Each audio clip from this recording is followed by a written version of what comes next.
In a world where global markets hang in the balance, the US dollar's stability is under scrutiny. What happens if savers worldwide lose faith in it? Could gold become the safe haven once again? This video dives deep into the historical precedent of the gold standard, the potential impact of geopolitical moves, and the strategic maneuvers of major powers like the US and Russia. From the freezing of $300 billion in Russian assets to the intriguing dynamics of the BRICS nations, we'll uncover the factors that could reshape the global economy. Join us as we explore the past, present, and future of global currency stability. Don't miss this eye-opening analysis. In case savers markets worldwide lose faith in the US dollar, individuals may consider returning to gold to restore confidence. The US dollar system is based on a global euro-dollar system, and if the US government's legitimacy is doubted, it may be necessary to return to gold. There is historical precedent for this, with the gold standard having existed from 1870 to 1919. The US money supply for 40% of the money supply is considered a solid gold standard.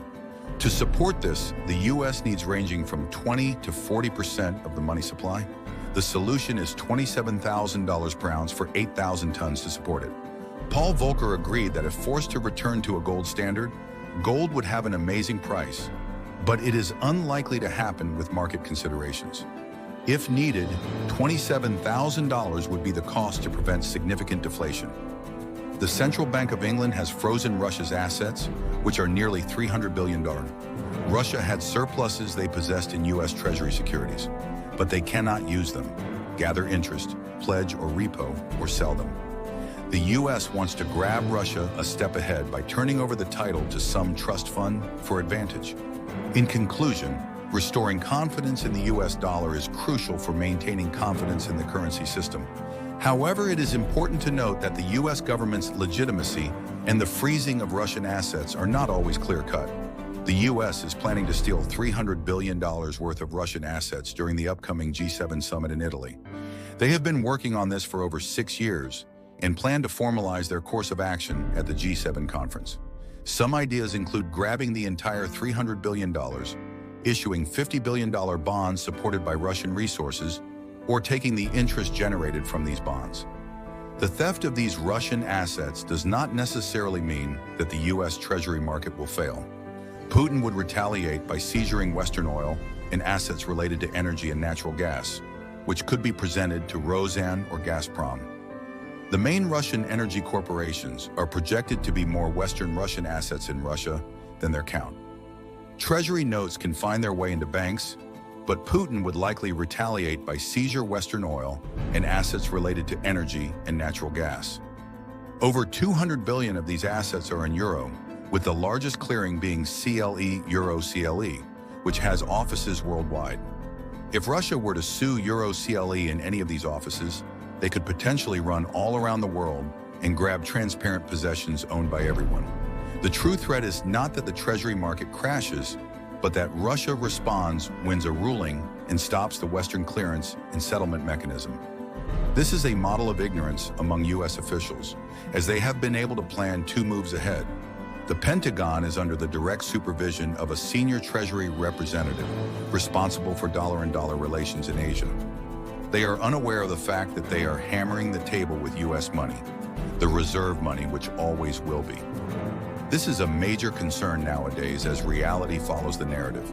Trump is not launching or continuing a currency war, but rather ending the currency war that has been ongoing for 13 years.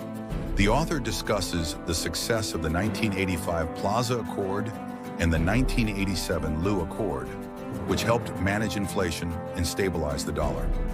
Reagan Baker, Secretary of Treasury at the time, agreed to meddle with markets to reduce the dollar's value through regulated cheapening based on consent.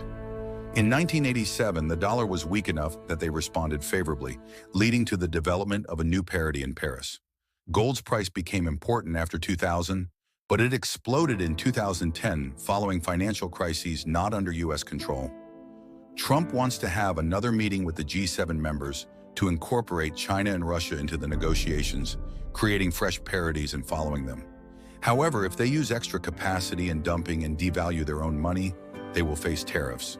The author suggests joining the money club, inspired by the Plaza Court, or risking severe consequences. In conclusion, the author emphasizes the importance of understanding the dynamics between the U.S. and other countries in order to avoid currency wars and maintain stability in the global economy. The text discusses the concept of the BRICS in the global economy, which includes countries like Russia, China, and India. The BRICS account for over half of the planet's population and buying power, with the U.S. being a key player. However, the Russian ruble is not a reserve currency, as it lacks bond markets, a decent rule of law, and a securities market. The text also discusses the issue of local currencies in the BRICS, such as Russia's rupee count and the need for a clearing system and assessment process mechanism. The fundamental component of the BRICS is the scale of the area, which is being worked on. If 10 or 15 countries are part of the BRICS, they can replicate the European monetary zone, allowing them to shop at different locations. Russia's revolving leadership, including Chairman Sergei Lavrov and Foreign Minister Nabinulina, has led to the idea of moving in this direction. However, the Bitcoin pal does not truly understand the BRICS activities. In conclusion, the text highlights the importance of understanding the BRICS in the global economy, particularly in the context of the BRICS rising to replace the West. By addressing the issues of local currencies and the need for a clearing system, the BRICS can work towards a more stable and prosperous global economy.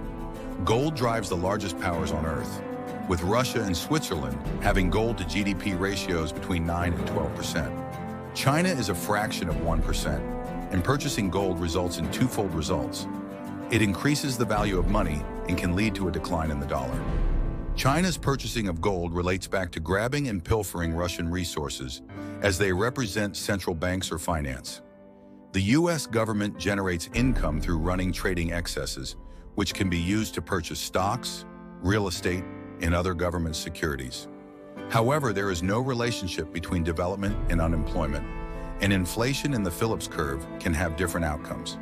The Federal Reserve, Fed, continues to tighten to combat inflation, but there is no relationship between the two. In the short run, inflation is increasing for supplies, and chain factors lower oil output, such as Biden exhausting strategic petroleum reserves and New England gas and diesel reserves. The current situation depends on statistics showing slowed down development and inflation rising. Banks view things differently, and sane inflation is a term used to describe the global situation. The Fed continues to tighten to combat inflation, but the long-term impact of inflation on supply chains remains uncertain. Thanks for watching our video. If you enjoyed it, don't forget to give it a thumbs up and subscribe to our channel for more content like this. Also, hit the notification bell so you never miss an update. Your support means the world to us. See you in the next video.